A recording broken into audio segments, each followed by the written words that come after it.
How to get more grit in life?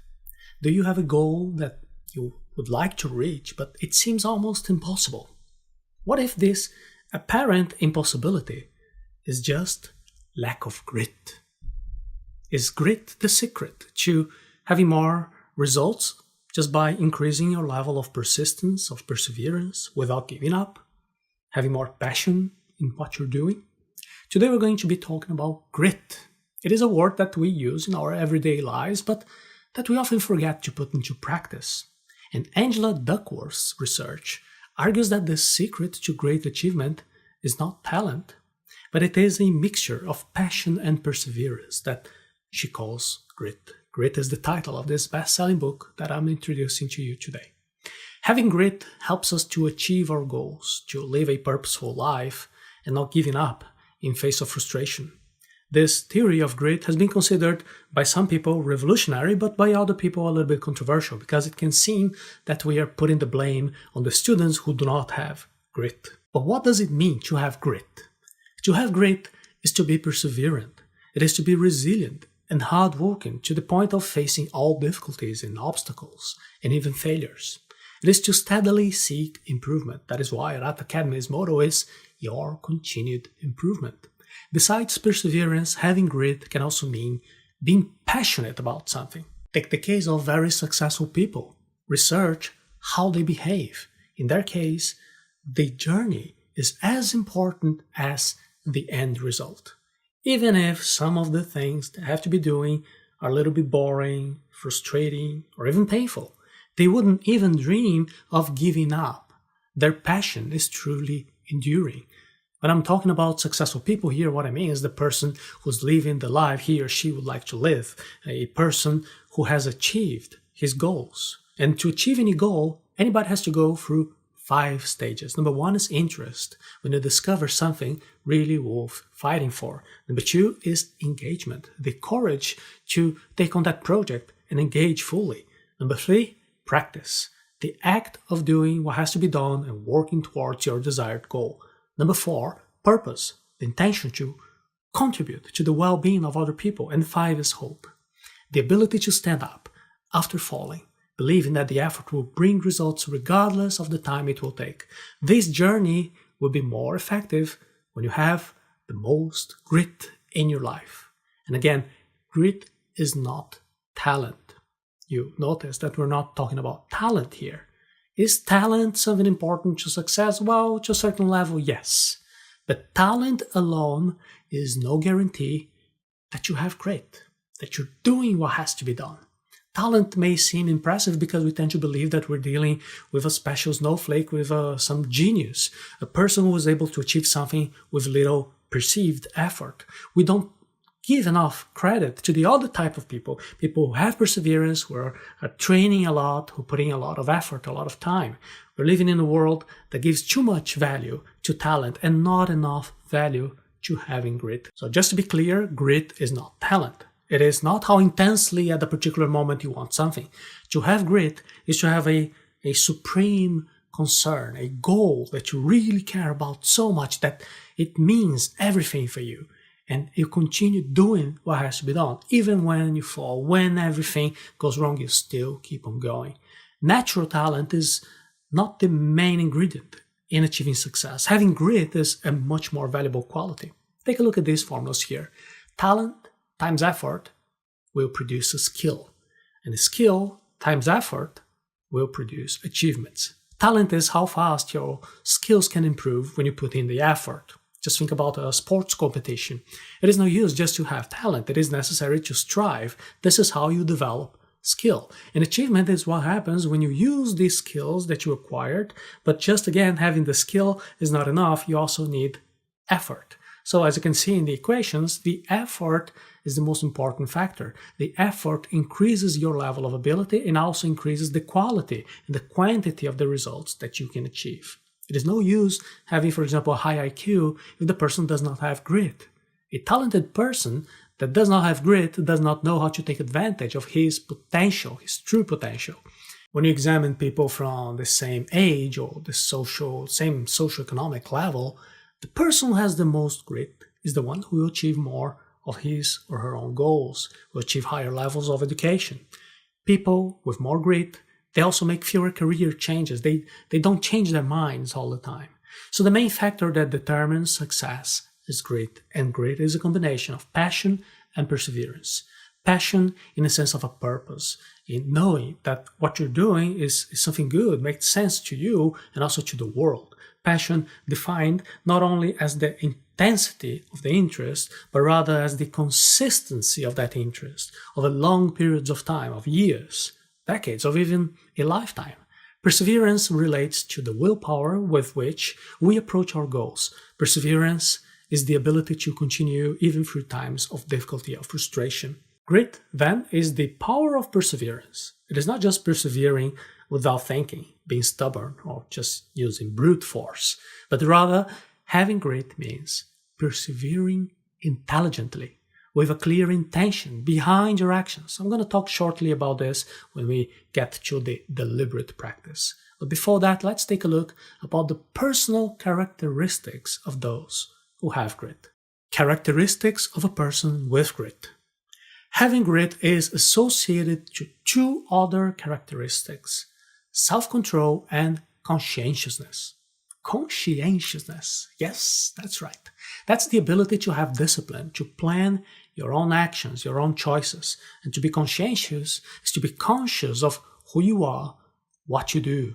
And then you have great self-control, and you have great conscientiousness. That's how you're likely to succeed. A person with grit has a growth mindset.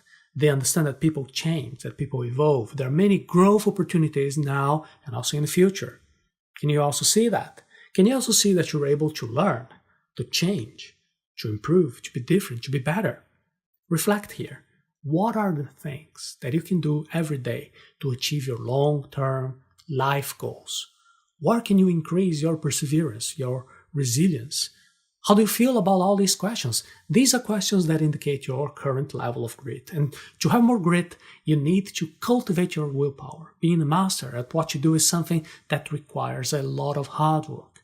Practicing a lot is going to be the price that you're going to pay to become the best in your field and develop meaningful work. In this journey, you're going to experience frustration, of course, but you can only improve when you commit to constant practice. You're going to make mistakes in this process.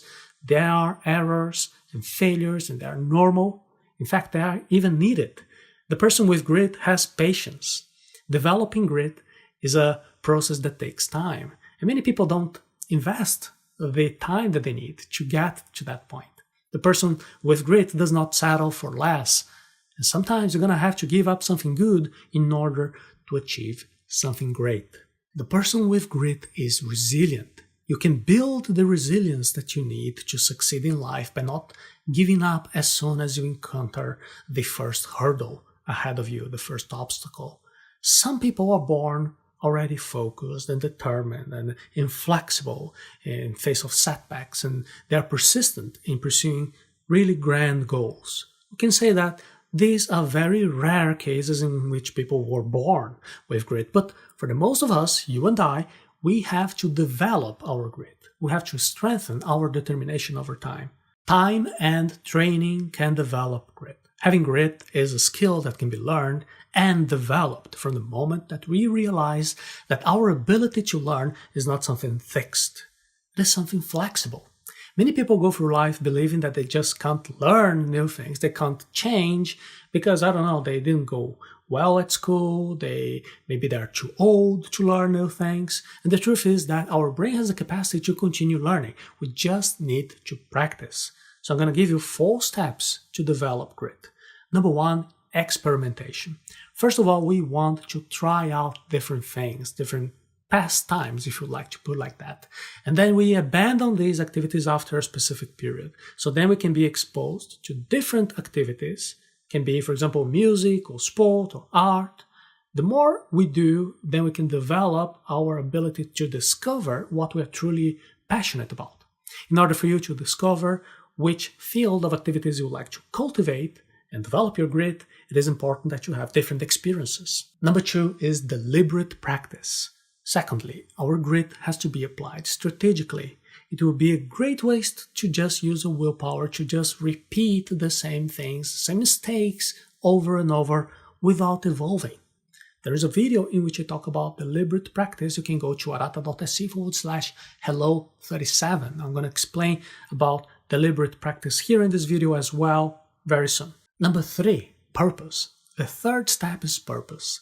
Because to develop grit, we also have to find purpose in what we do. And knowing that what we're doing is helping people in some way, can be people who are your close friends and your family. It can also be your community. Doesn't matter, as long as it's something that contributes. It's something that's going to be extremely motivating. Proactivity. Number 4 is the 4th step to develop grit. We need to be proactive and take responsibility for our results. We shouldn't only expect our situation to improve by chance, but rather to understand that a large part of what happens to us in our lives every day is under our control. Having grit involves recognizing that by our own efforts, we can improve our future. Now, let's take a look at the deliberate practice in more depth. Using deliberate practice to get more grit. So if you want to increase your results, you need to use what we call deliberate practice. Every day we must challenge ourselves to become a little bit better than what we were yesterday. It is not enough to just make an effort without an improvement, a strategy. So deliberate practice has 4 parts. Number 1, set a goal. Something that is beyond what you can do right now, something beyond your comfort zone. But it can be achieved if you put a little bit of effort in. Number 2, focus.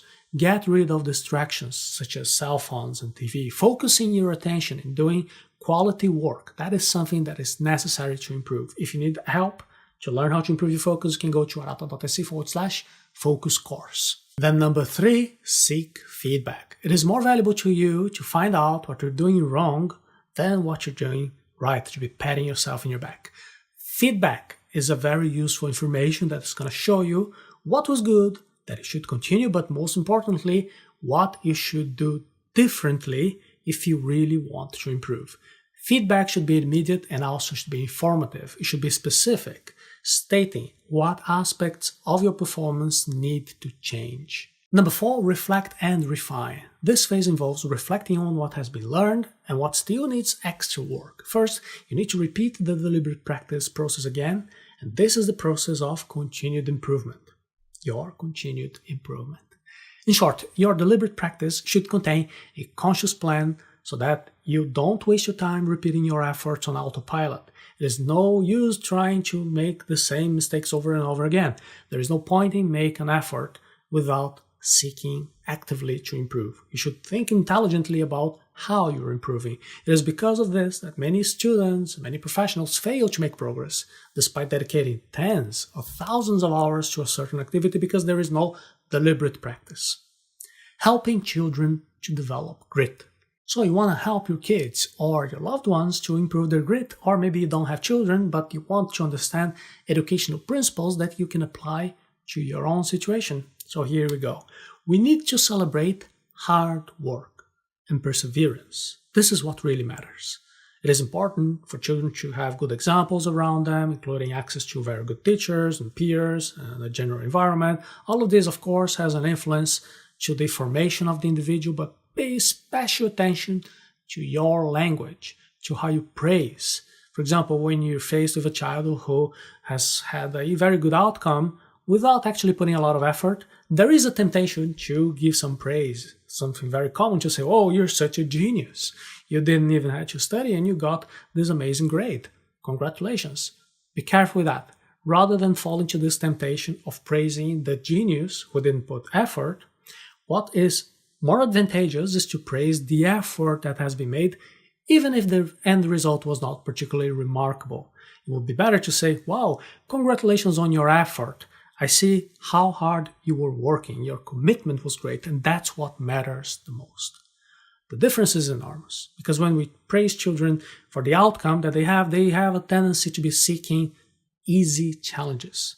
We're just educating children to be avoiding difficulty and avoiding having to face the need to put and develop their grit. It is more important to encourage long-term, consistent effort than to be encouraging punctual efforts. So it's much better to have the habit of studying 1 hour per day for many years than to be not sleeping and staying all night studying something just that particular day because there's going to be an exam on the next day. Success takes time, and moderate effort that is continued for a long time ends up being more valuable than one intense effort that has no continuity. Evaluation of the grit theory. Alright, so far we're presenting a synthesis of the main ideas of the grit theory. However, it's also important to be critical, right? So here are the main criticisms to this grit theory that was proposed by Angela Duckworth. Number one, we don't know exactly how to teach someone to develop grit. The steps outlined here are not really part of any school curriculum.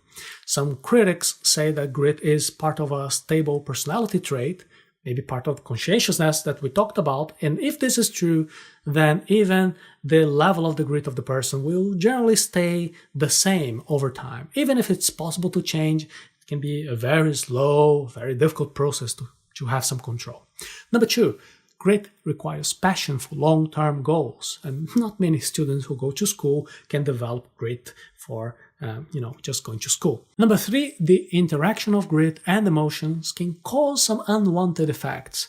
Having grit involves two psychological resources, self-discipline and self-control, and both of them require the ability to manage our emotions and our thoughts. And encouraging or forcing students to have grit early can do more harm than good if there is no emotional maturity. When things get tough, emotions such as fear or anger can arise. So please use a little bit of empathy and imagine a student who is already frustrated and anxious and stressed because he or she is not getting the best academic performance. Can you imagine going to them and say, well, the problem is that you don't have enough grit? Can be a little bit complicated. Number four, further research is still needed. The research on grit leaves many questions unanswered, and there is a person called Marcus Cride and his colleagues who conducted a meta-analysis of the previous research on grit, and they have found no good evidence that grit is a good indicator of success or that it would be possible to increase grit. It is important to understand that these criticisms of grit theory are all here presented to you because many educators are already embracing the hypothesis of grit without questioning. Before you go out investing resources, finding ways to improve the achievement of your students, also good to see things in a critical way to analyze if it's a worthwhile mission. So what is success? Success is you being able to accomplish what you want, right? Set yourself a definite long-term goal. It's probably going to be a very large, very complex goal. And the ideal thing to do is to divide it into smaller pieces. And then you can set yourself daily, intermediate goals that will help you to achieve this greater goal. These great dreams and aspirations are what is going to lead you to find your grit. For example, maybe you have this long-term goal of becoming a space engineer. You need to understand to achieve that, you're going to need, for example, to develop the habit of constantly studying and doing exercises. These are smaller goals that will be helping you to achieve that larger goal. Without incorporating the habit of carrying out these smaller tasks, you're not going to be able to keep your grit to go after your great objectives. You have to keep in mind that time and energy are limited. So in your quest to success, you have to make choices and decide what you will do and what you will not do. And as a rule, you also need to strive to reach your goal for a longer term than what you might think necessary right now. So be careful to not be part of the generation of the impatient people who can't spend more than a few days or weeks studying a particular subject, who can't stay, for example, in the same job or in the same relationship. These people who are changing constantly, they're people who has a certain romantic view of the world. They feel that the first frustration that they find is a sign that they have to abandon everything and try a new challenge, a new adventure. However, to take advantage of the good side of things, you need to have perseverance. You need to have understanding and patience and grit. This is what's going to help you to develop your will to improve. Constantly changing your goals is hardly going to give you real happiness. Understand that people with grit have learned to enjoy effort, learned to deny the easy living for something more valuable to them, which is growth. They weren't born strenuous or focused or determined. They have learned to model these characteristics by practice and by repetition. We also talked here about the criticism to the grit theory, and despite the criticisms of the theory, there's one thing which is certain and unquestionable. It's logical. When you give up, you're going to have fewer results than if you had persistence, if you continued until you reach your goal. So what you need to do is to train your ability to not give up ahead of time. There's an activity that we can do for this. Think about your greater purpose in life. Ready? Now, think of a single small, simple action that you can start right now and incorporate that into your daily life. A habit that if you carry it out every day, it will bring you closer and closer to your goal. A practice that combined with your grit will turn into skill. And this ability combined with even more grit will bring results. Ready? Great. Now, what you need to do is to develop the habit to achieve that consistency. And for that, you can visit arata.se/ebook habits.